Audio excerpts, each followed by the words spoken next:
Okay folks, I'm going to attempt to pump grease into this and let you guys watch it come through. It's just about there.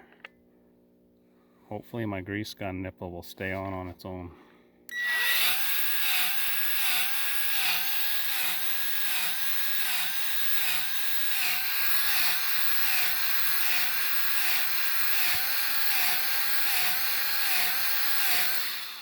And there it is. We packed that bearing from the inside out.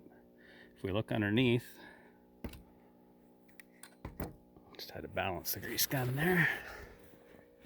If we look underneath, we see the exact same thing under here. Perfect.